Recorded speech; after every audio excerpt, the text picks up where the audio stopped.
Hey guys, welcome back to my YouTube channel, The Dancing Knight. And today I'm going to be talking about another game of the Immortales, which is a really good game between Donald Byrne and James Robert Fischer, or Bobby Fischer, as you know. And this was also known as the Game of the Century. And this is a really good game in which there are so many beautiful tactics and meeting attacks, and it's wow. So let's start. So the game started off with knight f3, knight f6, c4, g6, knight c3, bishop g7, and d4. Something like the Grunfeld Russian system, which is called.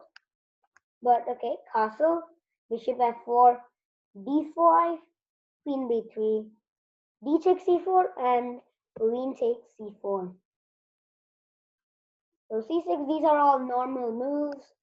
e4, knight bd7, rook d1, knight d6, queen c5, bishop to g4, bishop g5, and knight a4.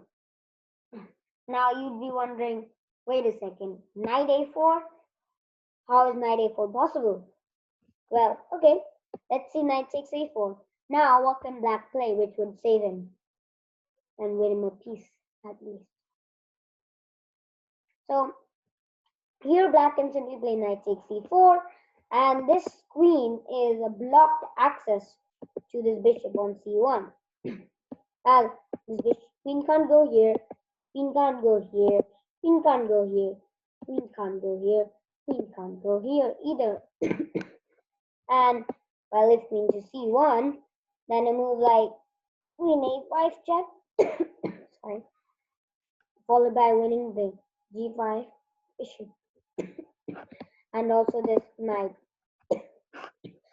So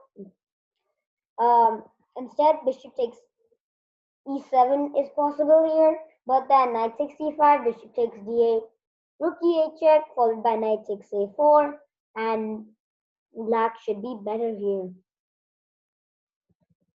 But okay, this didn't happen in the game. Donald Byrne would have most likely seen this plan and played queen a3 instead. And after queen a3, black played knight takes c3, so just exchanging the knights because the knight on c3 is well placed. B takes c3 and knight takes c4, so black looks like as if it for a pawn, but then bishop takes c7, queen b6, bishop to c4. Now, of course, bishop takes f8 here is kind of possible, but then after bishop takes f8, queen goes to b3, and now simply rook to e8.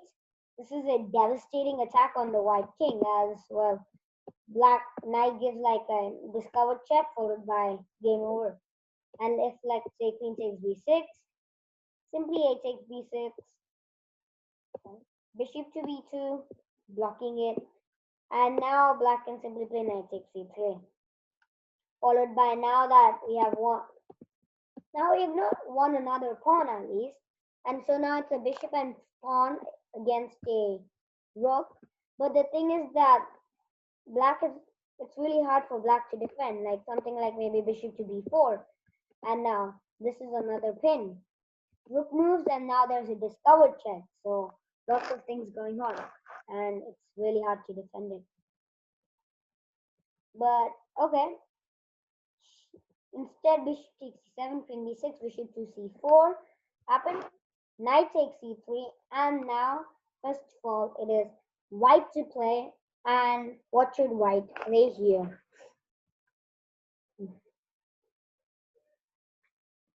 So here white first of all has to play bishop takes f8. So if you said this move, you are absolutely right. It's the most simplest one, but instead Byrne went for something more stylish, which went clearly wrong. He first played bishop to c5, so kind of an intermediate move, you could say. So bishop to c5, and now Black played rook f8 check, so just giving a check first of all. Got rook f8 check. King f1, and now a brilliant move which denoted the start of this beautiful maneuver ever in the last century and this century. It was the game of the last century, but well, it's really beautiful. So, black to play. Pause the video if you need to. Flip the board. So here, black played the brilliant move, bishop to e6. Oh my god. Wow, you may be wondering. Bishop to e6, giving up the queen. This is an amateur mistake. No, it's not. Well, queen c7, if let's say black moves the queen, then queen takes c3, and well, white is a piece up, and he has most likely won the game.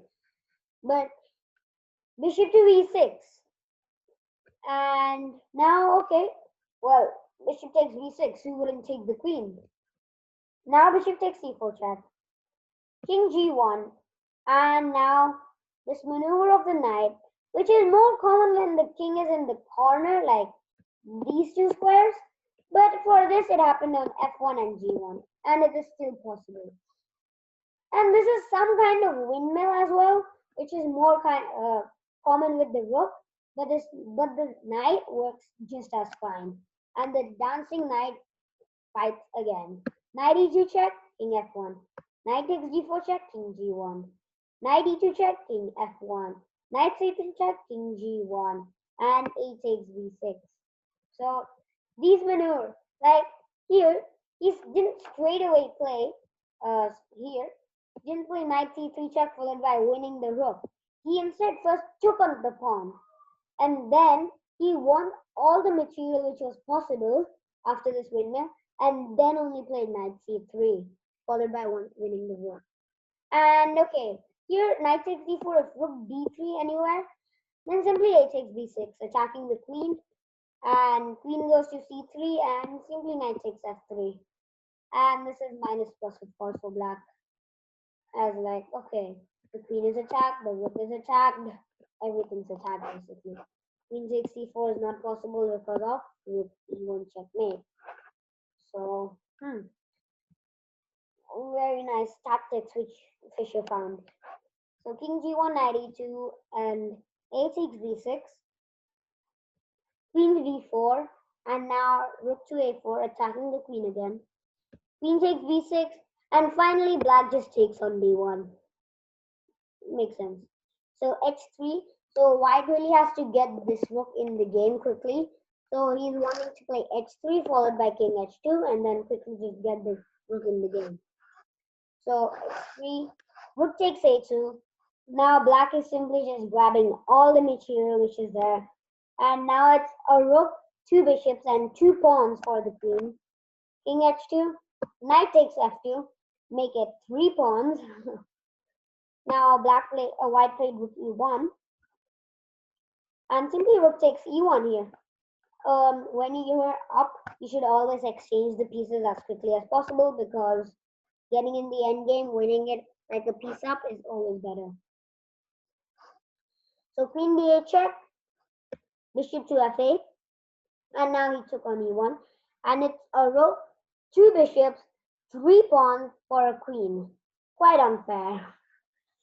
But okay, bishop d5, knight f3, knight e4, queen b8, b5, h4, h5, and knight e5, king g7, king g1, and now first black gave bishop to c5 check, king f1, and now it is mate in 5 or 6. Find the mate. It can be either mate in 5 or mate in 6. They are both possible really. So here, knight g3 check first of all has to be the first move. King e1, and now quite a lot of options here. Best one I would say is bishop to b3, which simply threatens rook e2 checkmate, And white has no way to stop it. White can only prolong it with queen h8 check, and then knight takes f7, and then simply rook e2 checkmate, game over. But bishop b3, and there is no way you can stop rook e2 checkmate.